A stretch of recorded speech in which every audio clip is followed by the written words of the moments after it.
le fou des steppes. En Chine, le ciel est en fête et les cerfs-volants jouent au ping-pong avec les nuages.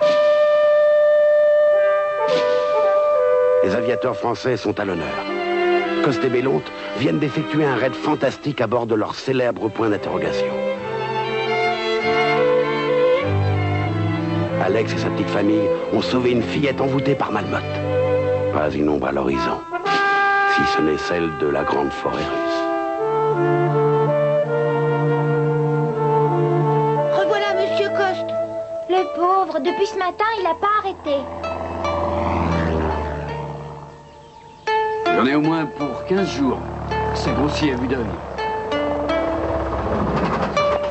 Au suivant.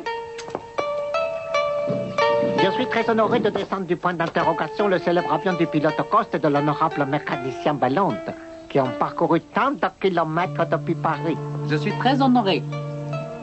Honorable Bellonte, fais-le monter. De monter dans le point d'interrogation. Vous ne pouvez vraiment pas me donner un petit coup de main? Je crois que je vais devenir fou. Nous sommes très honorés, mais le record de ligne droite, c'est toi qui l'as battu, pas nous. Que veux-tu, c'est la rançon de la gloire, 7950 kilomètres. Ne me parlez plus de kilomètres. Et puis nous attendons Lipao, notre petit passager qui a déjà 2 heures de retard. Il paraît que c'est un adorable bambin qui rêve de faire ses études en France. Le père vend des canaux et c'est l'homme le plus riche de Pékin. Je suis curieux de voir à quoi ressemble le fils.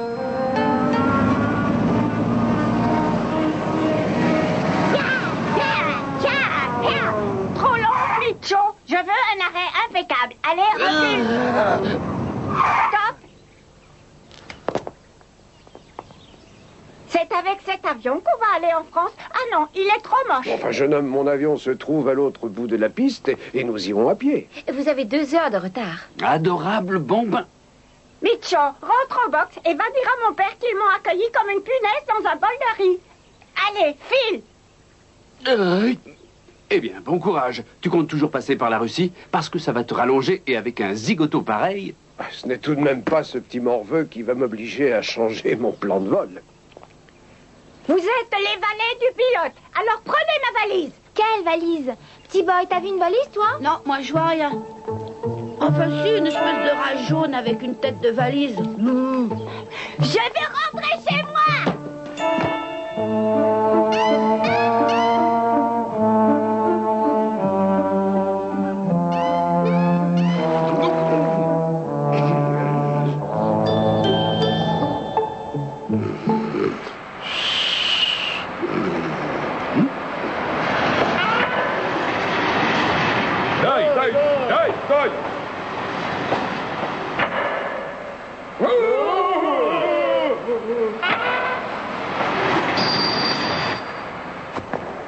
Fille de chien, tu nous as mis sur une voie de garage.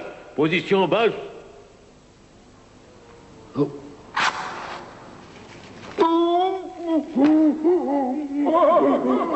Que cela vous serve de leçon à tous. Qui requiert qui renégat. Bien, mes oiseaux. En avant.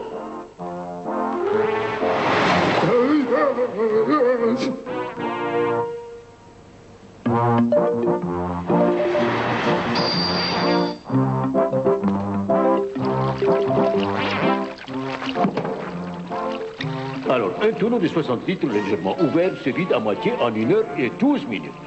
Combien de temps mettra un réservoir d'avion de 800 litres pour se vider complètement? Un avion français, par exemple, double ration de bourse pour celui qui me donne la bonne réponse. 4. 2. Non. Grand 4. 7 de 20. Soustraction privée de bourse. Ah, heureusement que j'en ai autant là-dedans que toutes vos cabroches réunies. Pas de veau. La réponse, elle est là. D'après mes calculs mentaux, l'aviateur français tombera en panne sèche, pile de l'autre côté du fleuve, avec le petit chinois qui vaut de l'or. Bon, plus de temps à perdre. Allez, en route!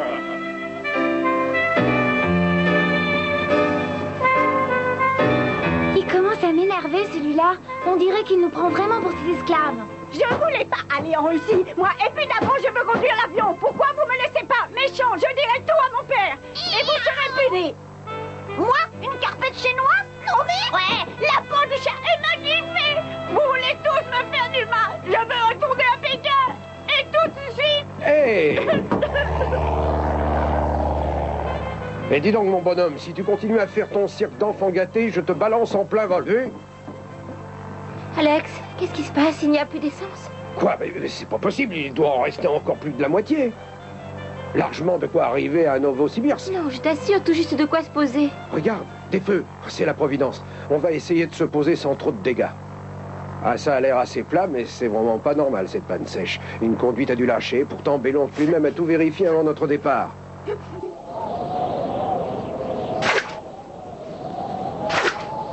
Aïe, aïe, monsieur River. Il ne devrait pas tarder. Ah, ah, ah. Cocorico! Vous avez bien compris.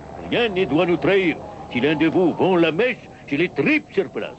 Et devant qui la Russie entière va-t-elle bientôt courber les chines, reconnaissant enfin son maître véritable, qui Reneki. Renego!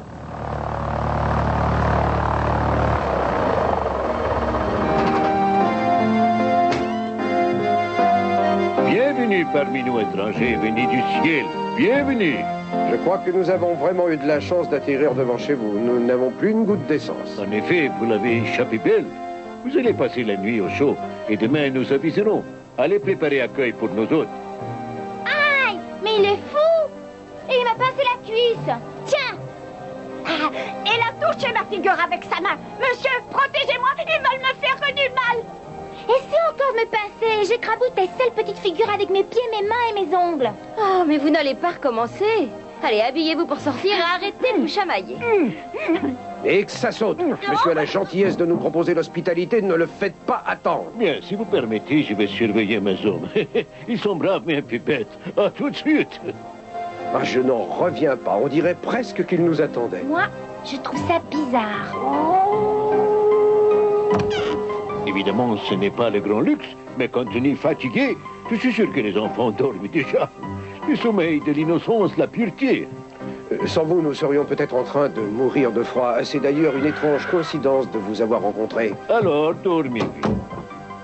Qu'ils sont gentils. Dans une heure, ils dormiront tous et ce sera plus qu'un jeu d'enfant. Puisque je te dis que je veux bien faire la paix avec toi, Lipao, tu dors? Moi aussi, Lipao, je te prêterai tous mes jouets. Je veux retourner à la maison voir mon papa, parce que mon papa, il est plus fort que le vôtre avec son avion Minus, et il fabrique plein d'armes, mon papa, des canons pour tuer pour de vrai. Je veux voir Micho. Moi, j'en ai assez de ce marmot épouvantable. Je sors, ça me calmera. Tu viens, petit boy? Oh non, j'ai chaud, il fait froid dehors, et puis la nuit, j'ai peur des loups. Moi, je viens parce que tu sais, Clémentine, jusqu'ici, j'ai pas dit grand-chose, mais là, vraiment, j'en peux plus. Ce gosse me sort par les moustaches. Regarde, Elise, comme c'est beau, toute cette neige. Tout le monde dort. Tu vois la lune? C'est la même qu'à Villa Coublé. Et pourtant, nous sommes au cœur même de la Russie. Pour moi, c'est un vrai mystère. Comment peut-elle être à deux endroits différents et en même temps? Je suis consternée par le niveau de culture générale de la jeunesse d'aujourd'hui. La jeunesse est ravie que vous vous intéressiez à elle, cher maître. Bon, allez, on va jusqu'à la forêt et on revient. Je commence à avoir sommeil, moi aussi.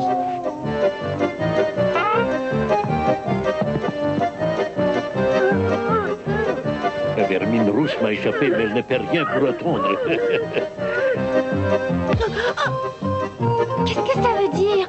On dirait qu'il s'enfuit. Tu crois? Quand je te disais qu'il fallait se méfier de cette bande d'asperges.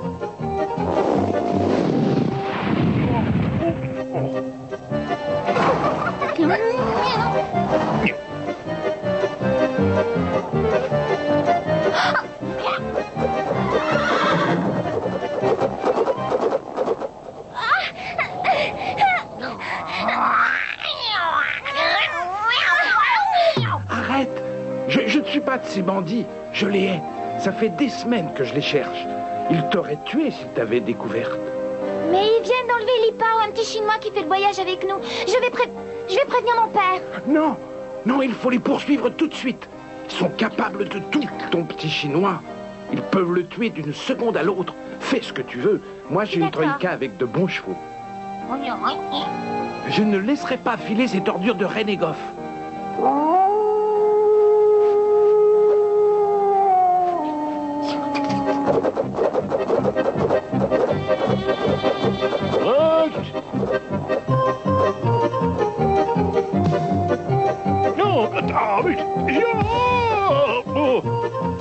dit halte, on s'arrête derrière moi, bande de veaux.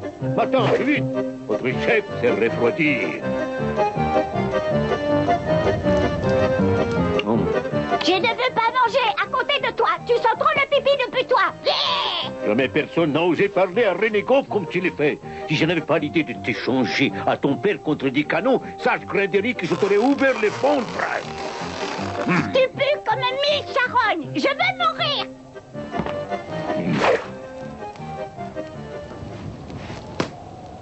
Ah, elle est belle, ma garde personnelle. Goff, Regoff, Sale gamin, il vaut de l'or, il veut mourir, pas question. Occupez-vous de lui, amusez-le, faites-le rire.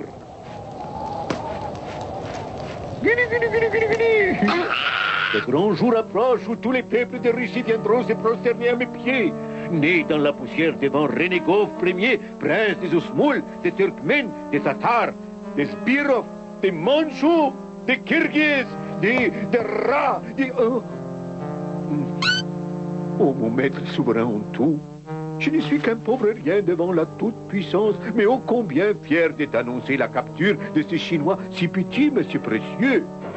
M'importe, tout chinois, cette clémentine que je veux, tous les canons de fabrication chinoise ne valent pas un cheveu de cet enfant minable que tu es. Un cheveu contre 1000 canons, il est complètement fou. Debout, asticot débile, et montre-toi digne de la confiance de Mademoiselle. Tu sais ce qui arrive à ceux qui veulent espoir.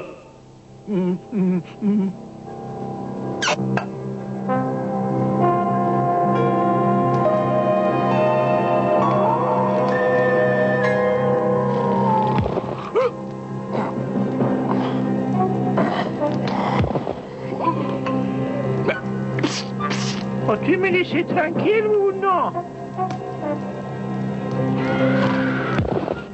Je n'ai assez. Pourquoi ici tu m'embêtes? Et ça, qu'est-ce qui...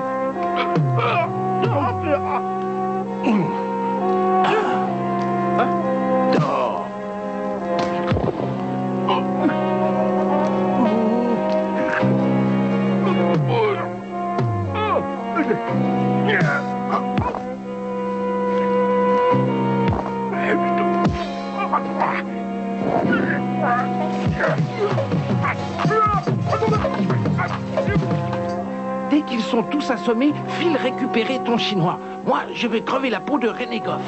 Oui, tu l'as, vas-y, maintenant. Plus fort, les bombes, tout le mal qu'ils se font, plus fort les coups, bande de nuls.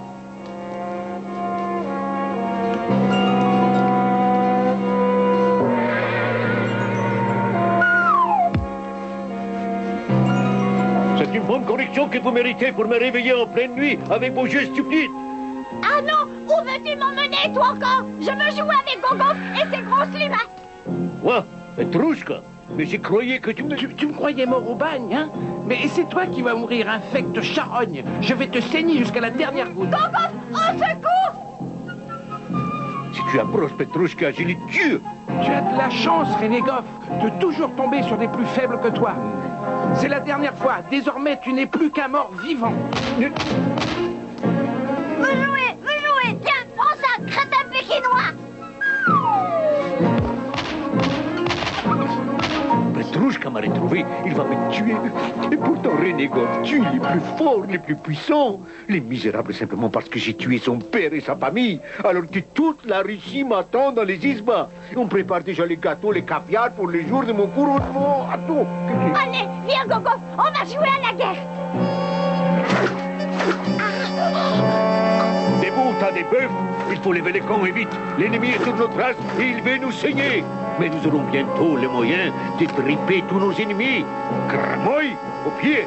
Voir cette lettre à Alex, l'aviateur français. Chasse, portier. Ils sont obligés de prendre le bac pour traverser le fleuve. On va leur couper la route. C'est à cause de ce crétin d'Ipao. J'aurais mieux fait de l'assommer avant de l'emmener.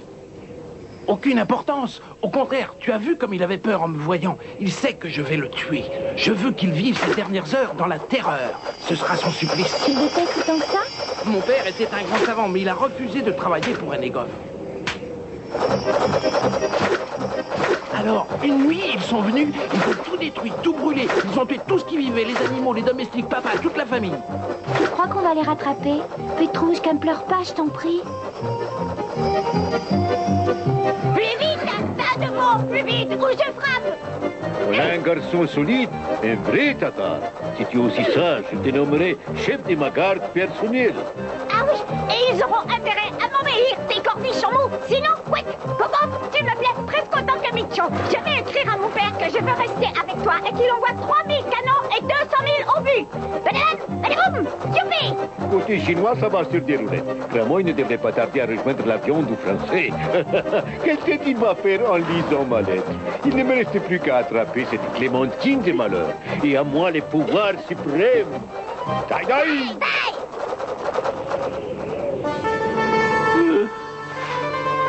Alors l'avion il est arrivé, on a mangé borge froid. Chiff a pris l'arbre jaune. Alors bon, on est parti, et puis je n'y sais plus. Oh.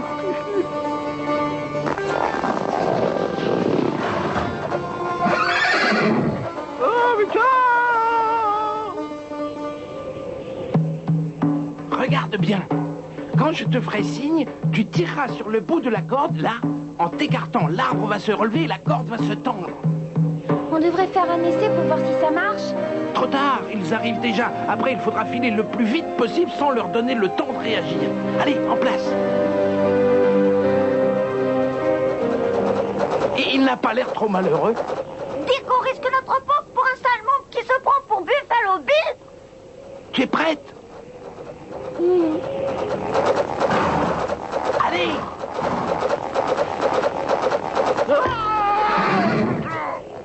Bravo.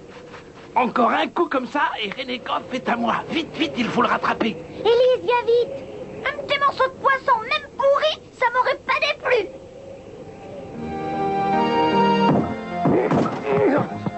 Clémentine, petit boy. Papa, Clémentine, ils l'ont tué, les pas aussi. Petit boy, ne dis pas de bêtises. Qu'est-ce que tu as vu exactement?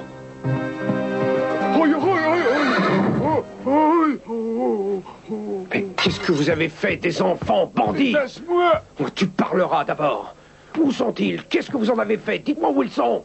J'ai rien fait, c'est tout mon chef. Petit Jaune est avec nous. La fille, pas vu. Et chef René Goff, pas content. Fouettez-nous. Tas de veau tout le temps. Une lettre pour toi, là. De la part des René Goff Ier. Je tiens l'Ipao. Si son père veut le revoir vivant, qu'il soit là dans 2 jours avec 2000 canons pour commencer. Je lui dicterai mes conditions. Cramoy vous dira où se trouve l'essence. Signé René Goff Ier. Mais ce type est complètement fou. L'essence. Là. Dans 2 jours, le père de cette larve viendra m'offrir des millions de canons. Les outils de ma gloire. Dai, le temps presse. Dad, l'état-major de René Goff Ier s'impatiente. Ce n'est pas malin d'en avoir perdu 2. De quoi j'ai l'air, moi, avec mes 3 malheureux gars. N'importe quel imbécile aurait fait attention à ne pas se laisser distancer par sa troupe. Peu. Pour qui tu te prends, Morpion? Pour t'adresser à René Goff Ier. N'oublie pas que je peux te supprimer en 1 seconde. Pauvre nain, tu as la cervelle creuse comme un os de sèche. Avec quoi veux-tu me supprimer? Avec ça, peut-être? Quel drôle de bonhomme tu fais. Et vrai farceur, donne-moi ce chouchou. C'est dangereux. Maudit gamin. Ça suffit la comédie maintenant. Mais il est plus acharné qu'un loup. Il est temps d'attendre, Dai. Rattrapez-moi à la mine.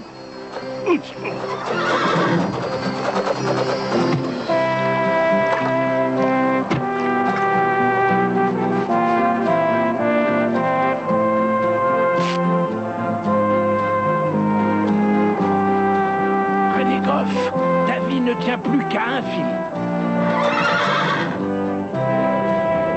Alors, à droite ou à gauche? Tu vois, ça marche aussi bien que de lui tordre les oreilles avec une ficelle comme tu voulais que je le fasse. En espérant qu'ils ne disent pas n'importe quoi pour avoir du chocolat.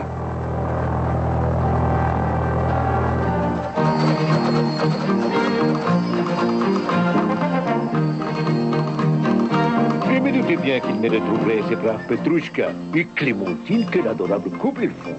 À croquer ou à brûler vif. Comme on veut. Steak tartare ou viande grillée. Ça sent drôle ici. On dirait comme du naft. Je ne traînerai pas longtemps ici, moi, ça ne me croque pas.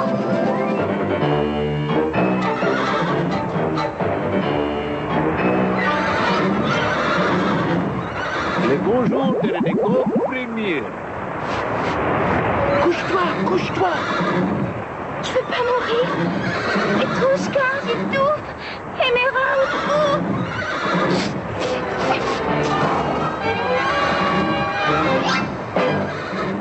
Émeraude. Oh, oh. Ici. Oh.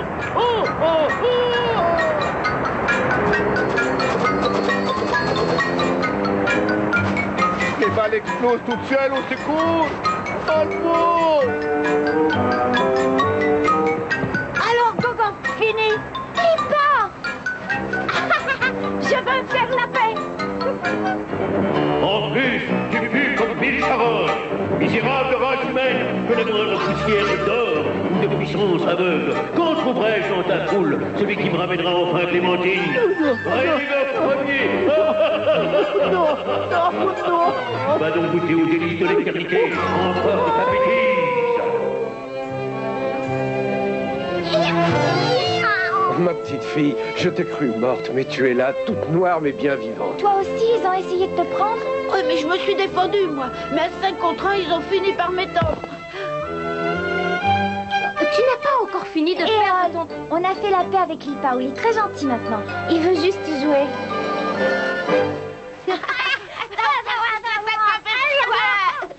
Petrouchka! Petrouchka, attends-moi! Tu t'enfuis? Pourquoi tu restes pas avec nous, Petrouchka? Clémentine, sans toi, je n'aurais jamais réussi à venger ma famille. Je ne voulais pas te dire adieu parce que j'espérais te revoir un jour. Mais tu sais bien que c'est impossible. J'ai vécu des années avec l'idée fixe de tuer ce bourreau et maintenant, je suis perdu, Clémentine. Je veux retrouver le goût de vivre et de rire. Je ne t'oublierai jamais.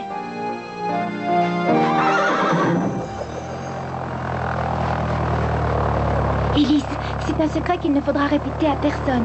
Quand je serai grande, je retournerai en Russie. Et je retrouverai Petrouchka, je te le jure. Les secrets des petites filles sont brûlants comme la neige au soleil. Ce serait si beau s'ils ne fondaient pas avec l'âge.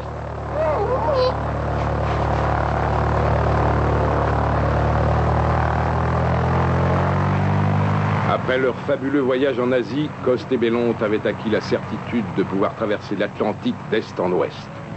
Dans la nuit du 2 septembre 1930, sur la place de la Concorde, des haut-parleurs annonçaient en direct l'incroyable nouvelle.